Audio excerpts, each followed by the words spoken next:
Chemistry. Lalendra Karunaratne.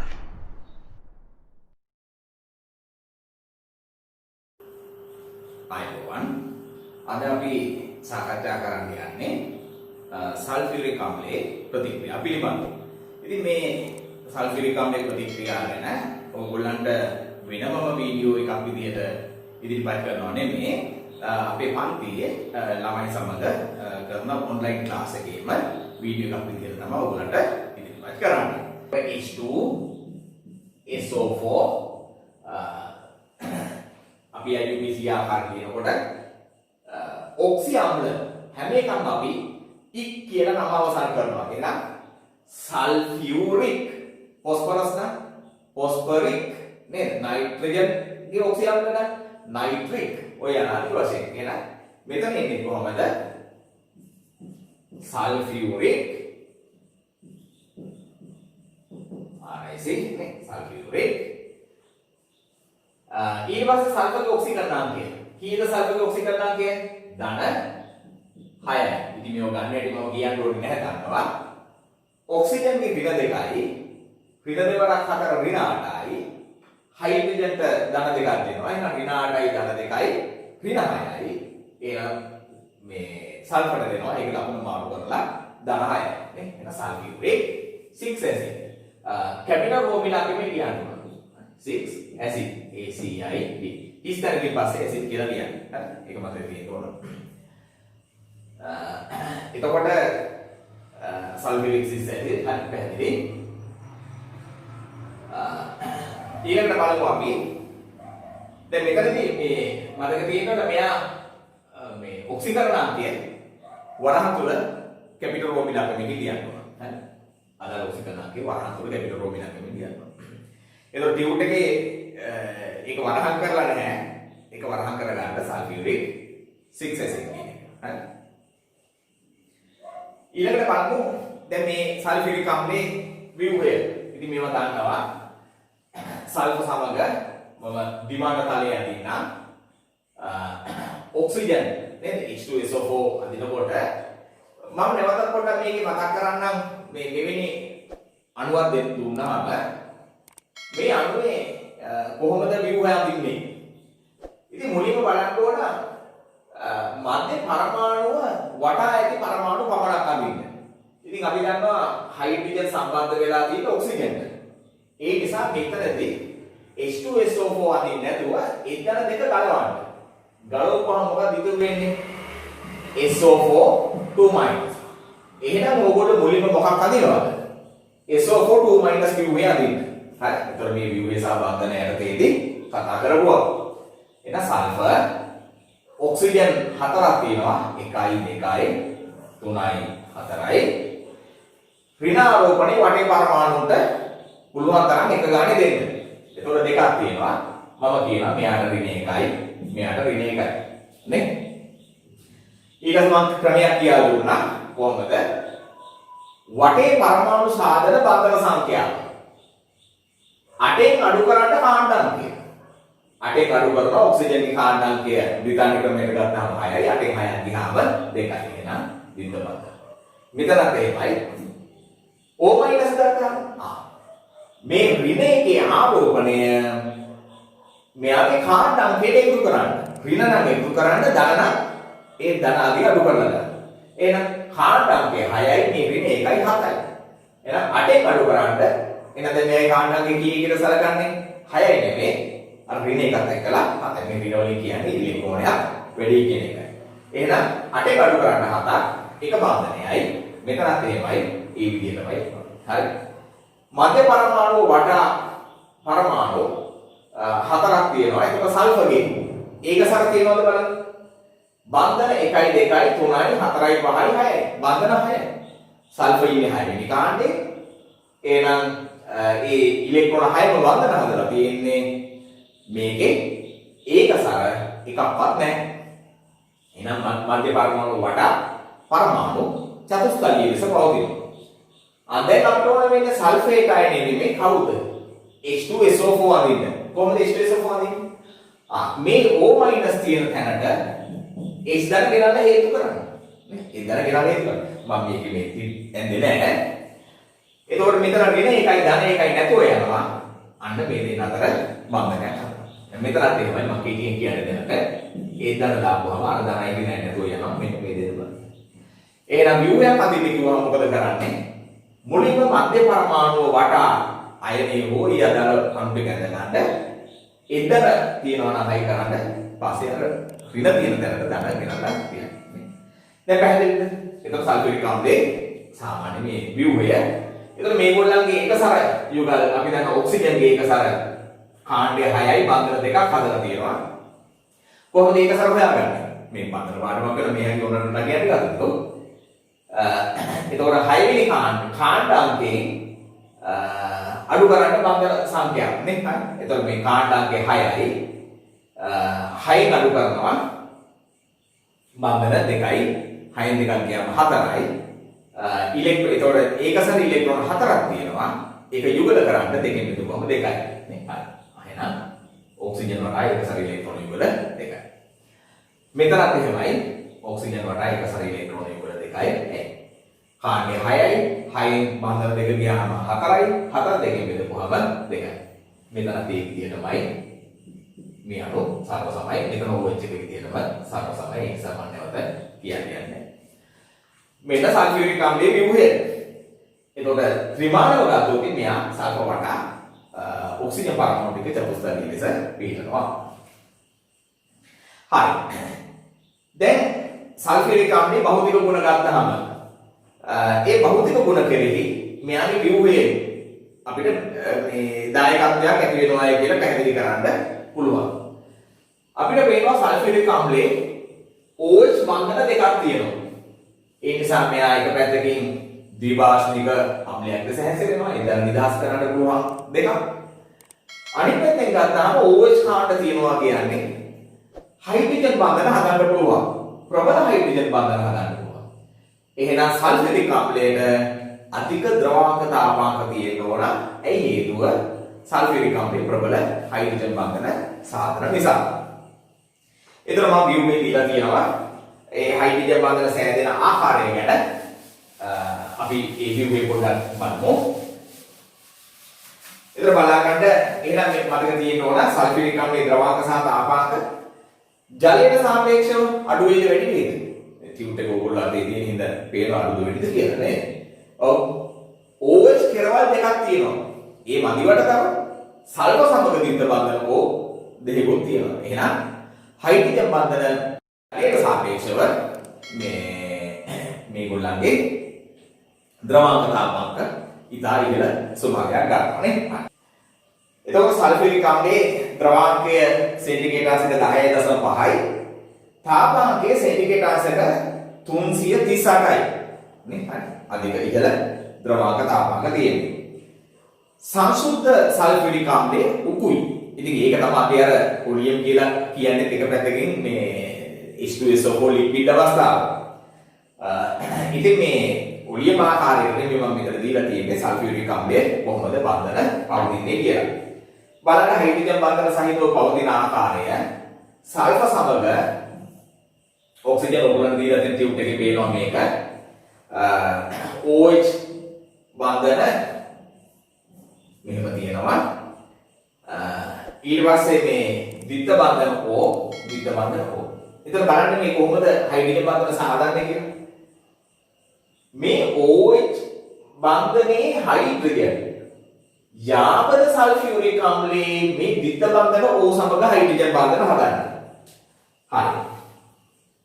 එතකොට එහෙනම් මෙයා සමග හයිඩ්‍රජන් බන්ධන හදන කෙනා කවුද වෙන්න ඕන? H O ඒක බන්ධන S O H. හරි. එතකොට හයිඩ්‍රජන් කුඩා දාන්න ඔක්සිජන් කුඩා වෙන්නේ. මේ ඔක්සිජන් කුඩා වෙන්නේ නේ. ඔය යනාදී වශයෙන් මම මේක දාන්නේ ඔයගොල්ලන්ට පහසුවෙන් තේරුම් ගන්න. හරි. ඉතින් අපි ඊටු ටිකක් ඇඳලා දාමුකෝ. ද්විත්ව බන්ධන O ද්විත්ව බන්ධන O. එතන මතක තියෙන්න ඕනේ මේ අපි කතා කරන්නේ මොනවා ගැනද? H2SO4 ලිපිඩ් අවස්ථාව. ද්‍රව සල්ෆියුරික් ගැනයි ද්‍රව සල්ෆියුරික්ගේ ව්‍යුහය ගැන කතා කරන්නේ. එහෙනම් මේක මේ හයිඩ්‍රජන් බන්ධන අධිකව හදා ගන්නවා. ඒ නිසා අධික ද්‍රවාංක, තාපාංක, දුෂ්‍රාවිතාවය ඉතාලිකයි. එහෙනම් මේ ඔක්සිජන් සහ හයිඩ්‍රජන් අතර ද්විත්ව බන්ධන ඕගේ ඔක්සිජන් සහ හයිඩ්‍රජන් අතර හයිඩ්‍රජන් බන්ධන හදනවා. එහෙනම් මතක තියෙන්න ඕන මේ මොනවද? හයිඩ්‍රජන් බන්ධන. ඉතින් හයිඩ්‍රජන් බොන්ඩින් කියන්නේ හයිඩ්‍රජන් බොන්ඩ් කියන්නේ මම ඉංග්‍රීසියෙන් Hb කියලා දැම්මා. ඉතින් ඕගොල්ලෝ විභාගයේ ලියනකොට හයිඩ්‍රජන් බන්ධන කියලා සිංහලෙන් ලකුණු කරන්න ඕන. එහෙනම් මේ ඔක්සිජන් කා සමග හයිඩ්‍රජන් බන්ධන හදනවා. යාබද සල්ෆියුරික් අම්ල අණුවේ හයිඩ්‍රජන් එක්කලා නේ මෙහෙම. මෙතනත් එහෙමයි මේ හයිඩ්‍රජන් කා සමග හයිඩ්‍රජන් බන්ධන හදනවාද? යාබද සල්ෆියුරික් අණුවේ ද්විත්ව බන්ධන O සමග නේ පැහැදිලිද? මේ විදිහට මේ අධික ලෙස හයිඩ්‍රජන් බන්ධන සාදාගෙන මේ අණු එකිනෙකා දැඩි ලෙස බන්ධනය වෙලා පවතිනවා. ඒ නිසා මේ බන්ධන කඩන්න අමාරුයි. ද්‍රවාංකය ඉහළයි, තාපාංකය ඉහළයි, අධික දුෂ්‍රාවිතාවයක් තියෙනවා. වාෂ්පීකරණයේ තැබිය ඉහළයි. නැත්නම් වාෂ්ප වෙනවා අඩුයි නේ. වාෂ්ප වීම දුර්වලයි ද්‍රව අවස්ථාවේදී. හරි. ඒතර සල්ෆියුරික් අම්ලය පිළිබඳව පැහැදිලි මේ රතු පාටින් මම ලකුණු කරලා තියෙන්නේ හයිඩ්‍රජන් බන්ධන. බලන්න ඊළඟට ජලය නොමැති විට ඒ කියන්නේ සංසුද්ධ අවස්ථාවේ ඒක තමයි මේ අපි කතා කරේ H2SO4 ලික්විඩ් කියලා. ජලය නොමැති විට H2SO4 ලෝහ සමග ප්‍රතික්‍රියාවෙන් ආවදයි කියන්නේ හයිඩ්‍රජන් නිදහස් කරයිද නැද්ද? හයිඩ්‍රජන් නිදහස් කරන්නේ නැහැ. ඇයි මේ හයිඩ්‍රජන් පරමාණු සල්ෆියුරික් අම්ල අණු සමග දැඩිව බැඳලා තියෙන්නේ. ඒ නිසා මෙතන නිදහස් H දාලා නැහැ. ද්‍රව සල්ෆියුරික්ගේ නිදහස් H දාලා නැහැ. නිදහස් H දාලා නැති නිසා ද්‍රව සල්ෆියුරික් අම්ලයක් ලෙස හැසිරෙන්නේ නැහැ. එතකොට අපි අම්ල භස්ම වාදයට තේරී ඉගෙන ගන්නවා. අම්ලයක් කියන්නේ මොකද්ද? ආහීනිය ස්වාදය, ලවුල් බ්‍රොෂට් වාදය, නේ? ලුයිස් වාදය. එතකොට ආහීනිය සහ ලවුල් බ්‍රොෂට් වාදයේදී කියන්නේ H දාලා දෙනවා නම් අම්ලයක්. H දාලා දෙන්නේ නැතුව ළඟ තියාගත්තා ඒක අම්ලයක් වෙනවද? නැහැ. දැන් මේ ද්‍රව සල්ෆියුරික් එක දාලා තියෙනවා. තියෙනවා කියවට ධන විදියට නෙමෙයි H තියෙනවා. ධන විදියට ගලවන්න පුළුවන් H තියෙනවා. ධන ලෙස ගැළපිය හැකි H තිබුණාට ගලවල දුන්නේ නැහැ. එහෙනම් ඒකට අම්ලයක් කියන්න පුළුවන්ද? ආහීනිය ස්වාදයෙන්වත් ලවුල් බ්‍රොෂට් වාදයෙන්වත් ද්‍රව සල්ෆියුරික් අම්ලයක් කියන්න බෑ. එහෙනම් මතක තියාගන්න ඕන ද්‍රව සල්ෆියුරික්ගේ ආම්ලික ගුණ නැහැ. හරි ආම්ලික ගුණයක් පවතින්නේ නැහැ. හැබැයි ද්‍රව සල්ෆියුරික් අපි වතුර දාපුවම එතකොට මෙයා අම්ලයක් ලෙස හැසිරෙනවා. හරි. එතකොට ද්‍රව සල්ෆියුරික් අම්ලයක් ලෙස නොහැසිරෙයි කියලා දැනගන්න ඕන. ඒක වෙනම දැනග ලියාගත්ත කමක් නැහැ. මේක සඳහන් වෙනවා. ද්‍රව සල්ෆියුරික් අම්ලයක් ලෙස නොහැසිරෙන බව, හැසිරෙන්නේ නැති බව පැහැදිලි කරන්න සාක්ෂි මොනවද? කියන්න බලන්න පුළුවන් නම්. මම ප්‍රශ්නේ අහන්න මම උත්තරේ දෙන්න. මේ සමහර ප්‍රභූවරුන්ගේ ටීවී වැඩසටහන් වලදී ප්‍රශ්න අහන්නේ. ඒ ප්‍රශ්න අහන්නේ අර ප්‍රභූවරයා දුන්න ප්‍රශ්නමයි. ඒකෙන් මම ප්‍රශ්නේ දීලා මම මේකට උත්තරේ දෙන්න. ඕගොල්ලෝ නරඹන්න ඕනේ. හොඳේ. එතකොට මට අලුතෙන් මේ ටිකවත් කියන්නකෝ. අම්ලයක් බව හඳුනා ගන්න තියෙන සාක්ෂි මොනවද? එක එකක් බලමු මේ ද්‍රව සල්ෆියුරික් වෙන්නේ නැද්ද කියලා. විහාසෙත් දැන් මේ විතර ටියුට් එකේ තියෙන එක. විහාස යෝ කාලේ කවුරු හරි ගමන්නේ. ලිට්මස්. අන්න හරි ඔය දෙන්නකෝ. හරි. ලිට්මස්. මේ නිකන් නම කිව්වොත් විතරයි ලිට්මස් කියලා. සර් ඕනේ ලිට්මස් එකක් අරගන්න එකයි තියෙන්නේ. මොන ලිට්මස් මොනවා වෙනවද? නිල් ලිට්මස් රතු වෙනවා. නේ? අම්ලයක් නම් මොකද වෙන්නේ? නිල් ලිට්මස් මොන පාට වෙනවද? රතු පාට වෙන්න ඕන. මේ ප්‍රශ්න පත්‍ර වලදී හරි වැදගත්. නිල් ලිට්මස් රතු නේ? රතු වෙනවා. අම්ලයෙන් සාමාන්‍යයෙන් මේ වැඩේ කරනවා. හැබැයි ද්‍රව සල්ෆියුරික් දැම්මා කියලා මේ වැඩේ වෙන්නේ නැහැ. නිල් ලිට්මස් රතු වෙන්නේ නැහැ. රතු ලිට්මස් නිල් වෙන්නේ නැහැ. එහෙනම් මතක තියාගන්න ඕන ද්‍රව සල්ෆියුරික්ගෙන් නිල් ලිට්මස් රතු වෙන්නේ නැහැ. හැබැයි තෙත නිල් ලිට්මස් දාලා හරියන්නේ නැහැ. නිල් ලිට්මස්. එතකොට තෙත දැම්ම උනත් ඒ තෙත ඉවත් කරනවා. අපි ඊළඟට ප්‍රතික්‍රියාවට කතා කරා. එහෙනම් පැත්තක ඕගොල්ලෝ වෙනම ලියා ගන්න. ටියුට් එකේ මම හිතන්නේ සඳහනක් වෙලා නැහැ. මේක තියෙනවනේ. ඔව් බලලා කියන්න පුළුවන් නේ. හරි. නිලිත්මස් රතු නොකරයි. රතු පාට වෙන්නේ නැහැ. වෙන මොනවද? මේකෙම තියෙනවා. ප්‍රබල ලෝහ සමග ප්‍රතික්‍රියා කරලා හයිඩ්‍රජන් වායුව ලබා දෙන්නේ නැහැ. එහෙනම් සාමාන්‍යයෙන් අම්ල හඳුර ගන්න වැඩක් තමයි අම්ලයක් නම් සෝඩියම් නේ. සෝඩියම් වෙන්නේ මොනවාද? ප්‍රබල ලෝහ. ප්‍රබල ලෝහ සමග ප්‍රතික්‍රියා කරලා හයිඩ්‍රජන් ලබා දෙන්න ඕන අම්ලයක් නම්. එතන ඒක අපි දන්නවා මේ ලුයිස් අම්ලවලදී ඒ තත්ත්වය ඇති වෙන්නේ නැති බව මතක තියාගන්න. මොකද ලුයිස් අම්ලවල හයිඩ්‍රජන් නැහැ. එතන ප්‍රබල ලෝහ සමග ප්‍රතික්‍රියා කරලා H2 ලබා දෙන්නේ නැහැ. සල්ෆියුරික්ගෙන් මේ වැඩේ කරන්නේ නැහැ. වෙන මොනවද? ඔව්. ආම්ලික බව හඳුන ගන්න තියෙන සාක්ෂි. කාබනේටයක් දැම්මයි කියලා කාබන් ඩයොක්සයිඩ් දෙනවද නේ? ඕවනේ. හරි. එතකොට මේ ආම්ලිකතාවය සඳහා වූ සාක්ෂි වලට උත්තර දෙන්නේ නැහැ. එතකොට ඒක හඳුන ගන්න ඕන මේ ද්‍රව සල්ෆියුරික් මේ තත්ත්වෙ මේ දේ ඇති කරන්නේ. ඉතින් මේක ඕගොල්ලෝ විද්‍යාගාරේ පරීක්ෂණ කරනවා එක අවස්ථාවක. මේ සල්ෆියුරික් අම්ලයට අදාළව නෙමෙයි. බකට් කම්බි වල නැත්නම් මලකට කාපු යකඩවල යකඩ ප්‍රතිශතය හොයන්න. එතන මලකට කාපු යකඩ වල කිව්වහම මලකටක් තියෙනවා යකඩක් තියෙනවා. ඒකෙදී යකඩ ප්‍රතිශතය හොයන්න. කම්බියනියක් අරගෙන මේ කම්බියනියකදී මොන යකඩ කෑල්ලක් හරි අරගෙන බර කිරනවා. බර කිරලා නේ පිළිලි අවස්ථාවේ බර කිරනවා. බර කිරලා මොකක් කරනවද මේක සාන්ද්‍ර සල්ෆියුරික් නැත්නම් ද්‍රව සල්ෆියුරික් වලට දානවා. හරි. අපි හිතමු මේ යකඩ ඇණයක් දාලා තියෙනවා. මම මෙහෙම කියන්න. මල කෑ යකඩ ඇණේ. මල කෑ යකඩ ඇණේ. මේ මලකට කාපු යකඩ ඇණේ දානවා මොනකටද? සල්ෆියුරික් අම්ලයට දානවා. ද්‍රව සල්ෆියුරික්ට දානවා. දැම්මයි කියලා හයිඩ්‍රජන් වායුව පිට වෙන්නේ නැහැ. ඉතින් මේක හරි දාලා දවසක් තියන්න ඕන. දැන් අපි හිතමු සතුටු දවසේ ඇවිල්ලා ප්‍රැක්ටිකල් එක කරන්න ඕන ලැබ් එකේ සල්ෆියුරික් ද්‍රව සල්ෆියුරික් අරගෙන ඒකට යකඩ ඇණයක් දානවා. එතනම ද්‍රව සල්ෆියුරික් අරගෙන යකඩ ඇණයක් දාන්නේ. යකඩ ඇණයක් අරගෙන ද්‍රව සල්ෆියුරික් හිමීට පරිස්සමෙන් දානවා. මේ යකඩ ඇණේ දානකොට වීසුමුතින් සල්ෆියුරික් එහෙම නේ දායි. පාතාලේ වගේ තමයි ඇසිඩ් එක වගේ නේ. එතකොට සල්ෆියුරික් දානවා. දැම්මහම හයිඩ්‍රජන් වායු පිටවීමක් අපි දකින්නේ නැහැ. බූලු පිටවීමක් දකින්නේ නැහැ. පහුවදා එනවා. පහුවදා ඇවිල්ලා අන්න පරීක්ෂණ ඉතුරු ටික කරනවා. පහුවදා එනකොට මේ යකඩ ඇණේ සෑහෙන දුරට මේ සල්ෆියුරික් වල දිය වෙලා තියෙන්නේ. මුළුමනින්ම වගේ සල්ෆියුරික් වල දිය. ඊළඟට කොහොම පරිස්සමෙන් මේ බීකරේ ඇතුළදාරයේ දිගේ බේරීගෙන යන පරිදි අපි ජලය එකතු කරනවා. ඩිස්ලෝඩ ගෑන් එකේ ආසු ජල භාජනයකින් දෙව බෝතල කියලා කියන්නේ ඒකෙන් හිමීට වතුර එකතු කරනවා. මෙහෙම ජලය රූටගෙන එනකොට මේ ගැටෙනකොටම මොකද වෙන්නේ? ආන්න කුඹුළු දානවා. මොනවාද මේ කුඹුළු? හයිඩ්‍රජන්. නේ? පැහැදිලිද? එතකොට ජලය සමග ගැටෙන වෙලාවෙදී තමයි මේ සල්ෆියුරික් අම්ලය අන්න අම්ලයක් සල්ෆියුරික් අම්ලය කියලා කියපු පුරුද්දට සල්ෆියුරික් අම්ලයක් ලෙස හැසිරෙනවා තියෙන්නේ.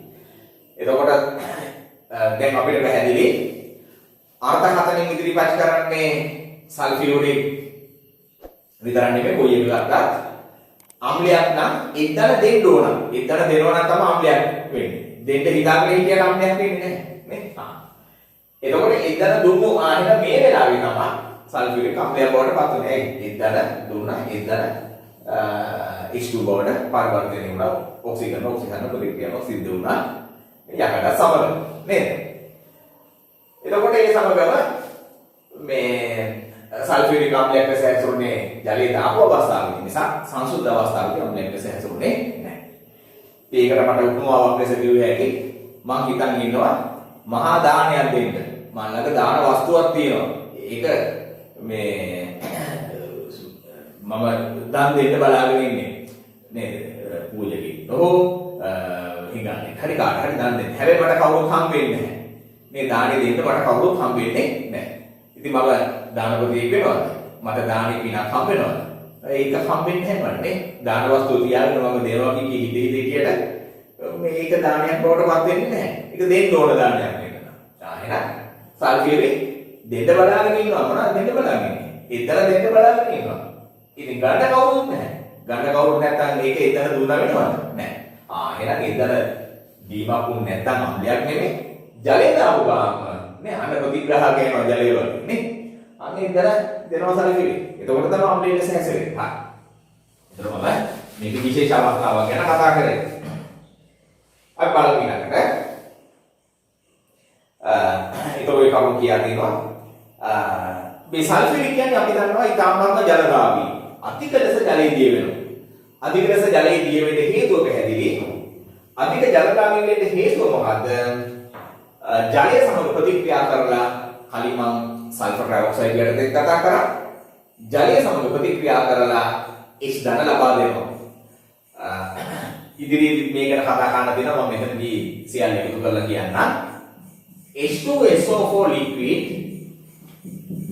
H2O liquid සමග ප්‍රතික්‍රියා කරලා ඒ ධන දෙනවා ජලයට. එහෙනම් H3O+ equals ධන HSO4 equals බයිසල්ෆේට් වලට පත් වෙනවා. පැහැදිලිද? මේ මුලමනින්ම දෙනවා. එහෙනම් අන්න සම්පූර්ණයෙන්ම ජලයේ දී වෙනවා නේ. එතකොට මතක තියාගන්න මේ දෙවෙනි විකටනය 10% විතර වෙන්නේ HSO4- equals නේ ජලයේ දී වුණා. එයා මේ ආම්ලිකතාවය යටතේදී කතා කරන්න තියෙන්නේ ජලයේ සමග ප්‍රතික්‍රියා කරනවා. මෙන්න මේක ප්‍රතිවර්තයි. නමුත් ගණන් හදනකොට විභාග සමාන ප්‍රශ්න වලට උත්තර දෙනකොට සල්ෆියුරික් අම්ලය අපි සලකනවා ප්‍රබල ද්විභාෂ්මික අම්ලයක් කියලා. ඒ කියන්නේ මොකද? මේ ඉන්ධන දෙකම මුළුමනින් දෙනවා කියලා හිතන්නේ. නමුත් එහෙම වෙන්නේ නැහැ. මේක 100ට අනුරාම මේ 110යි විකට නෙමෙයි. බලන්න. ඉතින් දුබල අම්ලයක් නම් 100ට එකක් විතර විකට වෙන්නේ. 100ට එකක් හෝ ඊටත් වඩා අඩුයි. 110ක් කියන්නේ ඊට වඩා සාපේක්ෂව වැඩි. එහෙනම් ඉන්ධන දෙනවා H3O+ equals SO4 2- equals sulphate බවට පත් වෙනවා. නේ පැහැදිලි. ඒතර මතක තියෙන්න ඕන මේ සල්ෆියුරික් කියන්නේ ප්‍රබල ද්විභාෂ්මික අම්ලයක්සේ සැලකුවාට ප්‍රබල ඒකභාෂ්මික අම්ලයක්. ප්‍රබල ඒකභාෂ්මික අම්ලයක්. එහි දෙවෙනි විඝටනය මුළුමනින්ම සිද්ධ වෙන්නේ. ඒක තමයි සම්පූර්ණ කතාව. හරි. ඒක නිසා මේ විභාගයේ ප්‍රශ්න අහන විදිහට උත්තර දෙන්න ඕන. එහෙම සලකන්න කිව්වොත් එහෙමයි. නේ? හරි. දැන් මම මෙහෙම ඔයගොල්ලන්ගේ ප්‍රශ්නයක් අහන්නම්. හරි. නයිට්‍රික් ආම්ලය. දැන් සල්ෆියුරික්ගේ ඔක්සිජන් අංකය 16යි. HNO3 සහ H2SO4. හරි. තවත් පැහැදිලිව තේරුම් ගන්න. නැත්නම් මේක වෙනත් ආකාරයක කාර්යයක් දෙන්න පුළුවන්. ජලයේ ඝන ඩෙසිමිලිටරයක් ගන්නවා. ජලයේ ඝන ඩෙසිමිලිටරයක් ගන්නවා. ජලයේ තියෙන ජලය ඝන ඩෙසිමිලිටරයකින් යුතු බීකර දෙකක් තියෙනවා. මේ ඝන ඩෙසිමිලිටරයකින් වූ බීකර දෙකට නයිට්‍රික් සහ සල්ෆියුරික් මවුල් එක ගානේ දානවා. මෙයාගේ නයිට්‍රික්ගේ මවුල් එකක් දානවා. සල්ෆියුරික්ගේ මවුල් එකක් දානවා. මේක විභාග ප්‍රශ්නයක් විදිහට අහුවා. ඇහුවේ මේ මම කියන විදිහට නෙමෙයි. වාක්‍යයක් දැස තියෙන පුංචි වාක්‍යයක්. ඒ වාක්‍යයෙන් ඔයගොල්ලෝ තේරුම් ගන්න ඕන. ඉතින් අර වහුවට ප්‍රශ්න විශ්ලේෂණය කරනකොට තමයි ඔයගොල්ලන්ට තේරෙන්නේ. හරි. අවස්ථා දෙකේදී වඩා ප්‍රබල අම්ලයේ ලෙස හැසිරෙන්නේ නයිට්‍රික්ද සල්ෆියුරික්ද? මොකද උත්තරේ? සල්ෆියුරික් ප්‍රබල අම්ලයේ විදිහට හැසිරෙනවා කියලා කියනවා. ඒ මම හිතන්නේ විහාසි කතා කරන්නේ. කාවින්ද? සල්ෆියුරික්. දැන් මම මේ ප්‍රශ්නේ අයින් කරන්න ඕනේ. හරි මේ ප්‍රශ්නේ හිතෙන් අයින් කරන්න. දැන් මම මේ ආම්ලික ප්‍රබලතාවය ගැන කතා කරනකොට උපමාවකට දානය කියන එක ගත්තා. නේ? දන් දීම කියන එක ගත්තා. එතකොට මේ ඒ දන් දීම පිළිබඳව මම ප්‍රශ්නයක් අහන්න. නේද? දැන් බෞද්ධ විදිහට දාන්න දෙන්න බෞද්ධයෝ නේ. මේ ඒකට යම් උත්තර දුන්නේ නැහැ. අතේ සතයක්වත් නැති හිඟන්නේ. මේ තමුගේ නේද මේ ටින් එක අරගෙන මහාගේ යනවා හිඟා ගන්නවා. එතකොට කවුරු හරි දැන් රුපියලක් කියලා කියන්නේ රුපියලක් හොයා ගන්න නැත්නම් අපි හිතමු රුපියල් 10ක් දෙනවා. ටින් එකට දානවා රුපියල් 10ක්. හරි. එතකොට මෙයාගේ එකම ධනෙ කොච්චරද මේ මුදල් වලින් ගත්තොත් අර රුපියල් 10යි. නේ දෙන හම්බෙච්චි රුපියල් 10යි. එතකොට මෙයා මේ ගේ ධනෙ රුපියල් 10යි. අපි තව සල්ලි දෙන මහත්මයෙක් මේ කුත් ඔය සමීපව යනවා. එහෙම යනකොට අර හිඟන්නක් තියෙනවා ටවුන් එකේ අර මහත්මියකුත් තියෙනවා ධනෙ තියෙනවා පර්ස් එකේ ලක්ෂ 10ක් විතර වගේ අරගෙන යන්නේ නේ හරි අධික මුදලක් අරගෙන යන්නේ අපි හිතමු යම් පින්කමකට ආධාර එකතු කරනකොට අර හිඟන්න ශ්‍රද්ධාවේ තමුන් ළඟ තිබිච්ච අර රුපියල් 10 දෙනවා නේ පූජා කරනවා අර මහා දානපතියාගේ ලක්ෂ 10ක් තියෙනවා නේද මේ අපි තුන් මොනවා හරි අරගන්න යන්නේ ඉහළ ලොකු භාණ්ඩයක් ගන්න යන්නේ ඒකෙන් ලක්ෂයක් පරිත්‍යාග කරනවා පූජා කරනවා ඉතින් සමහර මයික් එකෙන් කියන්නේ ලක්ෂයක් දුන්න එක මිසක් හිඟන්න දුන්න රුපියල් 10 ගැන කියන්නේ නැහැ ඒක වෙන්නේ මොකක්ද අපි හාමුදුරු ගොල්ලෝ ප්‍රචාරය කරන්නේ දැන් මම ඕගොල්ලන් ගහන්නේ වඩා උතුම් පින්කම වෙන්නේ දානෙ වෙන්නේ අර ලක්ෂ 10ක් දුන්නු මේ ලක්ෂ 10ක් තියෙන කෙනා ලක්ෂයක් දුන්නා. ඒකද නැත්නම් තමුන් ළඟ තිබිච්ච සම්තකේට තිබිච්ච රුපියල් 10යි. ඒක හිපිටම දුන්න එකද? මොකද්ද වෙන්න ඕන? ඔව්. දැන් බෞද්ධයෝ මහා බෞද්ධයෝ කිය කඩු උසක නේද මේ විප්ලව කරනවානේ. නේද බෞද්ධ. ඔව්. ඔව් රුපියල් 10යි. ඔව් මොකද මේ රුපියල් 10 කියලා කියන්නේ තමුන්ට එදා දවසේ ජීවත් වෙන්න තිබුණේ එච්චරයි. තේ එකක් බොන්න හරි නේ තේ භාගයක් බොන්න හරි තිබුණේ කොච්චරද? ඔය රුපියල් 10 තිබුණේ නේ. තමුන් ළඟ තිබිච්ච ධනෙ මුලගොනින් උදින්න ඉවරයි. නේද? එතකොට තමුන්ට එදා දවසේ ඛණ්ඩ දෙයක් ඉතුරු වෙන්නේ නැහැ. හම්බෙන්න දන්නේ නැහැ නේ.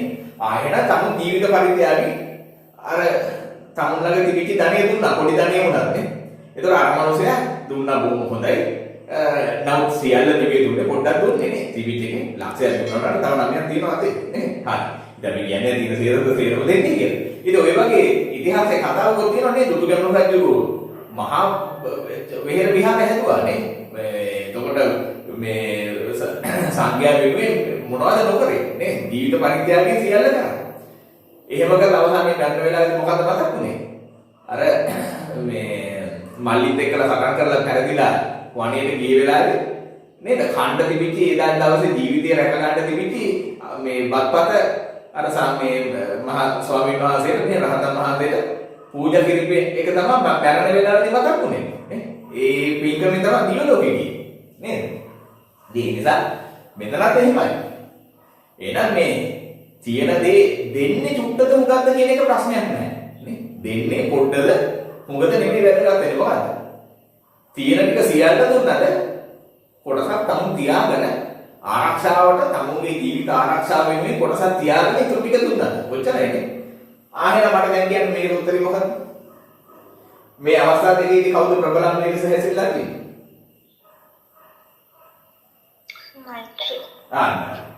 නයිටි තමුන් ළඟ තියෙන ඉදර සේරම දුන්නා මේ නයිටි මවුලයක් දානවා එහෙනම් මෙයාගේ ඉදර සාන්ද්‍රණය ඒකයි එදා තියෙන එකේ හිමුත් දුන්නා. හාමුදුරනේ මෙතන එදා සාන්ද්‍රණය එකට වඩා වැඩි කරුද? සල්ෆියුරික්ගේ එදා සාන්ද්‍රණය එකට වඩා වැඩි කරුද? එකක් මුළුමනින්ම දෙනවා. ඉතුරු එකේ 10% දෙනවා නේ. හරි. ඉතුරු එකේ 10% දෙනවා. දැන් අපි නිකන් සාරව කිව්වේ නැහැ. කොච්චරද? 1.1ක් වගේ. එදා සාන්ද්‍රණය කියන්නේ 1.1 හරියම කියන්නේ බෑ. උෂ්ණත්වය වano වෙනස් වෙනවා. එතකොට නයිට්‍රික්ට වඩා සල්ෆියුරික්ගේ එදා සාන්ද්‍රණය වැඩි. එහෙනම් ආම්ලික ප්‍රබලතාවයේ මේ ද්‍රාවණය වැඩි. මම ඒකයි අර කලින් අහපු ප්‍රශ්නේ වෙනස් විදිහට ඇහුවේ. එතකොට මෙතන එදා සාන්ද්‍රණය වැඩි. මීට වඩා වැඩි. වැඩි වුණාට ප්‍රබල අම්ලයේසේ සලකන්නේ කවුද? සල්ෆියුරික් නෙමෙයි කවුද? නයිට්‍රික්. ඒ තියෙන එක මුලමනින්ම දුන්නා. එහෙනම් මෙයා තියෙන දේ කොටසක් තියාගෙන ඉතුරු දැන් මෙයාට වැඩිපුර තියෙනවා. මේ වගේ දෙගුණයක් තියෙනවා. දැන් පැහැදිලි නේද? එහෙනම් මෙතනදී වඩා ප්‍රබල අම්ලයේ ලෙස හැසිරලා තියෙන සල්ෆියුරික් නෙමෙයි කවුද? නයිට්‍රික්. ඉතින් ඕක තමයි විභාගයේ ප්‍රශ්නේ අපි ඇත්තටම කියනවා නම් විභාගයේදී ප්‍රශ්න අහන්නේ අපේ හිතට එන දේ. වැරදි උත්තරේ වෙන විදිහට. නේ අපේ හිතට එන්නේ සල්ෆියුරික්. ඒක වැරදි උත්තරේ එන විදිහට තමයි විභාගයේ ප්‍රශ්න අහන්නේ. හැබැයි විශ්ලේෂණය කරපුවාම හිතට එන උත්තරේ නෙමෙයි වෙනින් උත්තරයක් පැත්තක රජ කරලා තියෙන. ඉතින් අපි ගෙදර නේද? විශ්වවිද්‍යාලයෙන් හරියන්නේ නැහැ. හිතලා උත්තර හැම එකම ගන්න දෙන විදිහට නේ ප්‍රශ්න අහන්නේ. අන්න අද ගන්න තැන්නේ. ඉතින් අර මේ වගේ විවරණයක් කරනකොට දැන් ඕගොල්ලන්ට මේ අම්ලයේ ප්‍රබලතාවය පිළිබඳව රසායන විද්‍යාවේ මහ ලොකු කතන්දර කියා දෙන එකට වඩා අර උපමාවක් ඇතුලේ බොහොම සරලව තේරුම් ගන්න පුළුවන් නේ. ඒතර මේක මතක තියාගන්න ඕන ජලීය ද්‍රාවණයේ ආම්ලික ප්‍රබලතාවය නේ ආම්ලිකතාවය මෙයාගේ වැඩි. මම හිතුවා කලින් ඕගොල්ලෝ ඒක පටලවා ගන්නේ කියලා. එහෙනම් අම්ලයක් ලෙස හැසිරෙනකොට වඩා ප්‍රබල අම්ලයක් ලෙස හැසිරලා තියෙන මෙතන නයිට්‍රික් කියලා දැනගන්න ඕන. ඒක සල්ෆියුරික් අම්ලය ගැන කතා කර ගියාට අපි ඒ අතරතුර විශේෂ අවස්ථා කීපයක් බලාගෙන යමු. හරි. බලන්න එතකොට සල්ෆියුරික් පිළිබඳව මම කීපයක් කිව්වා. ඊටම ජල ද්‍රව්‍ය කිව්වා. සංසුද්ධ H2SO4 අත් කළ විට සුළු වශයෙන් මේක විඝටනය වෙනවා. දැන් අපි දන්නවා සල්ෆියුරික් අම්ලය හැදුනේ සල්ෆර් ඩයොක්සයිඩ් සහ ජලය එකතු වෙලා. ඒ නිසා ද්‍රව සල්ෆියුරික් නැත්නම් සංසුද්ධ සල්ෆියුරික් බෝතලේ මූඩි අරිනකොට සල්ෆර් ඩයොක්සයිඩ් වායුව පිට වෙන්න පුළුවන් ඉතා සුළු වශයෙන්. හරි ඒක මතක තියාගන්න ඕන. එතන මෙතන කියනවා සල්ෆර් ඩයොක්සයිඩ් සහ ජලය බවට වියෝජනය වෙනවායි කියලා. ඉතින් මේ වරහ තුළ මේකේ පිළිබඳ දත දීලා තියෙනවා ඒක ඔයගොල්ලෝ මතක තියාගන්න අවශ්‍ය නැහැ. නියත තාපාංක මිශ්‍රණයක්. මතකනේ රවුල් නියම ගැන කතා කරනකොට රවුල් නියමෙන් අපගමනය වන අවස්ථා ගැන කතා කරා. ප්‍රබල අපගමන ගැන කතා කරා. අන්න එහෙනම් නියත තාපාංක මිශ්‍රණ නේ. මතකයි නේද එහෙම? එක දවසක් අරගෙන මුළු දවසම අපි කලාප සම්පූර්ණතාවය ගැන කතා කරලා ප්‍රශ්න පත්‍රයක් කරන්න ඉවර ගෙදර ගිහිල්ලා නේ. දවසින් ගේම ගෙවුවේ නේ. හරි. අපි ඊළඟට බලමු සල්ෆියුරික් අම්ලයේ භාවිතය.